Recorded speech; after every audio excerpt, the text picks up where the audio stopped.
ஆண்டவர்களோடு இருப்பாராக. உம் ஆன்மாவோடும் இருப்பாராக. தூய லூக்கா எழுதிய பரிசுத்த நற்செய்தியிலிருந்து வாசகம். கிறிஸ்துவே உமக்கு புகழ். அதிகாரம்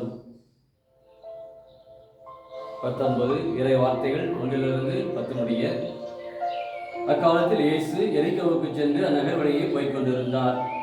அங்கு சக்கேயு என்னும் பெயரில் செல்வர் ஒருவர் இருந்தார். அவர் வரி தண்டுபவருக்கு தலைவர். இயேசு யார் என்று அவர் பார்க்க விரும்பினார். மக்கள் திரளாய் கூடியிருந்ததால் அவரை பார்க்க முடியவில்லை. ஏனெனில் சக்கேயு குட்டையாய் இருந்தார்.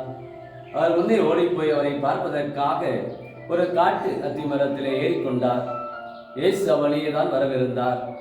இயேசு அந்த இடத்திற்கு வந்தவுடன் அண்ணாந்து பார்த்து அவரிடம், சக்கேயு, விரைவாய் இறங்கி வாரும், இன்று உமது வீட்டில் நான் தங்க வேண்டும் என்றார். அவர் விரைவாய் இறங்கி வந்து மகிழ்ச்சியோடு அவரை வரவேற்றார். இதை கண்ட யாவரும், பாவியிடம் தங்க போயிருக்கிறாரே இவர் என்று முணுமுணுத்தனர். சக்கேயு எழுந்து நின்று, ஆண்டவரே, என் உடைமைகளில் பாதி ஏழைகளுக்கு கொடுத்து விடுகிறேன்.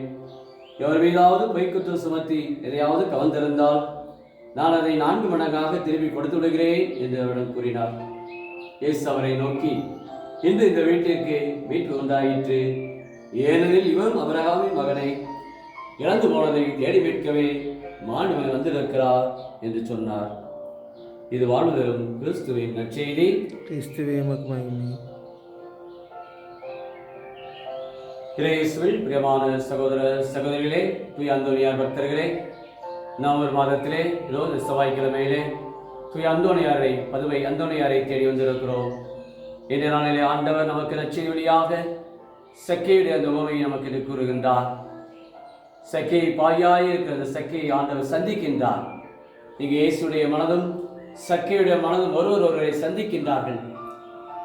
சக்கேயு உடைய குட்டையாக இருக்கின்றார்.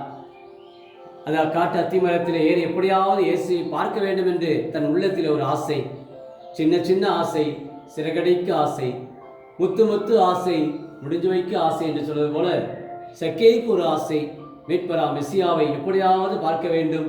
இவர் பல புதுமைகளை செய்கின்றாரே, பல அற்புதங்களை செய்கின்றாரே, பல போதனைகளை கொடுத்து கொண்டிருக்கிறாரே, எப்படியாவது இவரை பார்க்க வேண்டும் என்று அவன் உள்ளத்தில் ஒரு வாஞ்சை. அந்த வாஞ்சையோடு அந்த மரத்தில் ஏறி இயேசுவை காண வேண்டும் என்று அந்த ஆர்வத்தோடு இருக்கிற பொழுது, இவ்வளவு கூட்டமாக இருந்தாலும், இயேசுவின் பக்கத்தில் நெருக்கடியாக மக்கள் இருந்தாலும், இயேசு அந்த மரத்திலே இருக்கிற அந்த சக்கையை பார்க்கின்றார். பார்த்தவுடனே மனமாற தேவையில்லாத 99 நீதிமான்களை விட மனமாறுகின்ற ஒரு பாவியை குறித்து விண்ணகத்தில் மகிழ்ச்சி உண்டாகும் என்பதை இயேசு அறிந்திருக்கிறார்.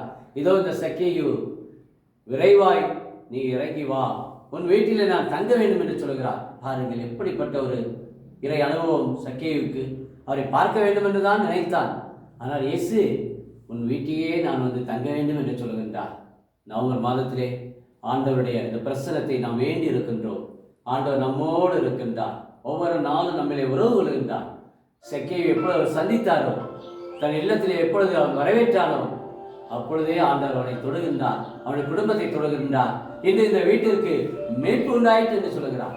பாருங்கள், எந்த அளவுக்கு அவருடைய வாழ்க்கையிலே கடவுள் எவ்வளவு ஒரு பிரசனத்தை கொடுத்து, இறை வல்லமையினால், இறை ஆற்றலால் நீ மனம் மாறு, நற்செய்தியை நம்பு என்று சக்கேயிடத்தில் எவ்வளவு உரையாடி இருப்பார்.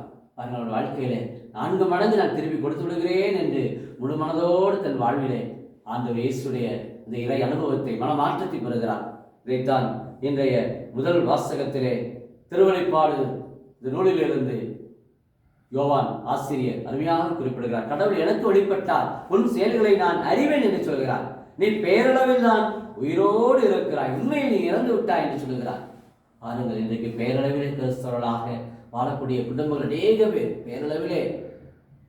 ஆனால் ஆண்டவர் இன்றைக்கு நம்ம ஒவ்வொருவரையும் பார்த்து, இதோ நீ பேரளவிலே இருக்கிறாய், ஆனால் உண்மையிலே நீ இறந்து விட்டாய் என்று சொல்கிறாய். செத்த பிணம் போல இன்றைக்கு வாழக்கூடியவர்கள் அநேக பேர். செத்து செத்து பிழைப்பவன் மனிதனா, வாழ்ந்த பின்னும் பேரை நாட்டி நிலைப்பவன் மனிதனா, எவன் தான் மனிதன்? இந்த பாடல் வரிகளுக்கு ஏற்ப இன்றைக்கு நம்முடைய வாழ்வு செத்த வாழ்வாக பாவத்திலே இன்றைக்கு உழந்து கொண்டிருக்கிறோம். பாவம் என்ற சேற்றிலே இன்றைக்கு உழந்து கொண்டிருக்கிறோம். ஆண்டவர் சொல்லுகிறார் முதல் வாசகத்திலே, உன் சேவையை நான் அறிவேன், நீ குளிர்ச்சியாகவும் இல்லை, நீ சூடாகவும் இல்லை.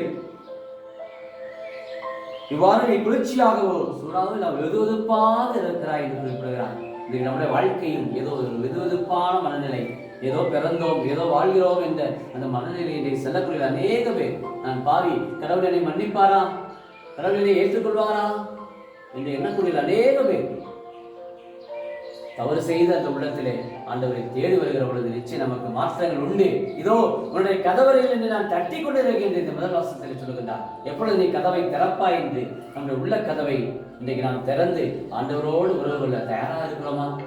தூய் அந்தோனியார் கோடி அற்புதர் 36 ஆண்டுகள் இந்த உலகத்தில் வாழ்ந்து இறைவார்த்தை அறிவித்து அநேக மக்களுக்கு பாவசெய்த அருட்சாரத்தை கொடுத்தார். மனம் மாறுங்கள், அச்செய்தியை நம்புங்கள், விண்ணரசை நெருங்கிவிட்டது என்று சொன்னார். நவம்பர் மாதத்திலே இந்த விண்ணரசை நோக்கி இருக்கிற நம்ம ஒவ்வொரு உள்ளங்களிலும் ஆண்டவர் நம்மை மன்னிக்க, புத்தக ஸ்தலத்திற்கு ஆத்துமாக்களை ஆண்டவர் மன்னித்து ஏற்றுக்கொள்ள ஒவ்வொரு நாளும் ஜெபித்துக் கொண்டு இருக்கிறோம். நம்முடைய உறவுக்காரர்களுக்காக, சொந்தக்காரர்களுக்காக, நம்முடைய வாழ்விலே எத்தனையோ நினையாத ஆத்துமாக்களை கொடுக்கிறோம் ஆண்டவரிடத்துல. ஆண்டவர் நிச்சயம் பாவத்தை மன்னிக்கக்கூடிய மனம் மாறு என்று ஆண்டவர் சொல்லுகின்றார். இதோ உனக்கு அருமையான ஒரு வாழ்வை நான் வழங்குகிறேன் என்று சொல்லுகிறார். வாழ்வின் நூலிலே உன்னுடைய பெயர் எழுதப்பட வேண்டும் என்று சொல்லுகின்றார். பாருங்கள், இயேசுடைய இந்த அருமையான இந்த ஒரு வாழ்வை தூய் அந்தோனியார் இறை மனிதராக, கோடி அற்புதராக இன்னும் பல புதுமைகளை அவர் ஆற்றிக்கொண்டே இருக்கிறார். நாம் மன்னிப்பு பெற, மனம் மாற தயாராக இருக்கிறோமா? நச்சீரவர்களுடைய சக்தியை போல திறந்த உள்ளத்தோடு இருப்போம். ஆண்டவரை சந்திப்பதிலே, நற்கனை ஆண்டவரை சந்திப்பதிலே ஒவ்வொரு நாளும் நாம் ஆர்வத்தோடு இருப்போம். ஜெபிப்போமா? அன்பின் பரலோக பிதாவே, அப்பா இயேசுவே, அருமையான இந்த நாளுக்காக நன்றி கூறுகிறப்பா. இந்த செவ்வாய்க்கிழமை கோடி அற்புதர் தூய் அந்தோனியார் எங்கள் ஒவ்வொருடைய வாழ்விலும் வெளிப்படும்படியாக, எங்களுடைய உள்ளங்களை தேற்றும்படியாக, மன மாற்றத்துக்கு எங்களுக்கு இறை போதனைகளை ஒவ்வொரு நாளும் கொடுத்து கொண்டே இருக்கிறார். கோடி அற்புதராக எங்களுடைய வாழ்க்கையில பல புதுமைகளை தருகிறார். இன்னைக்கு ஜெபித்துக் கொண்டிருக்க ஒவ்வொருவரையுமே பாதத்தில் ஒப்புக் கொடுக்கிறோம். ஒவ்வொரு குடும்பத்திலும் பல இன்னல்கள், இடையூறுகள், இன்னும் என் பிள்ளை மனமாறவில்லை, என் குடும்பத்தில் இருக்கிற மனமாறவில்லை என்று ஏக்கத்தோடு ஜெபிக்கக்கூடிய அநேக பேர் ஆண்டவர் உள்ளத்தை தொடுபடியாக சக்கையை தொட்டது போல இன்னைக்கு எவ்வளோ பேர் பாவத்தில் வளர்ந்து கொண்டு இருக்கிறோம். பாவத்தை விட்டுவிட விரும்பவில்லை. இயேசுவிடத்தில் கரத்தில் ஒப்புக் கொடுப்போம். ஆண்டவர் நம்மை சந்திக்க வருகிறார், நம்மை ஆயத்தப்படுத்த வருகிறார். இந்த நவம்பர் மாதத்துல நம்முடைய உள்ளங்களை கழுவி தூய்மையாக்குகிறார் என்ற நம்பிக்கையில இந்த சமூகத்தை ஒப்புக் கொடுப்போம். நம்முடைய குடும்பங்களை ஒப்புக் கொடுப்போம். ஆண்டவர் சுத்திகரிக்கின்ற ஆண்டவர், நம்மை தூய்மைப்படுத்தக்கூடிய ஆண்டவர். 1 பேதுரு 2:15 சொல்லுகின்றார், இதோ உன்னை அழைத்தவர் தூயவராக இருப்பதால் உங்கள் நன்னடத்தையிலே நீங்கள் தூய்மையாக இருங்கள் என்று சொல்லுகின்றார். எத்தனை எத்தனை பாவங்களை ஒவ்வொரு நாளும் கட்டி கொடுக்கின்றோம். ஆண்டவர் ஒப்புக் கொடுப்போமா? மனம் மாறக்கூடிய இந்த நம்ம மாதத்திலே இயேசுவிடத்திலே மன்னிப்பு வேண்டுவோம். நிச்சயம் நமக்கு வாழ்வு உண்டு, விடியல் உண்டு, மீட்பு உண்டு என்பதை அறிந்தவர்களாக செயல்பட கோடி அற்புத அந்தோனியார் நமக்காக பரிந்துரைக்கின்றார். அவருடைய இறை ஆசிரை இந்த வேளையிலே நாம் வேண்டி ஜெபிப்போம்.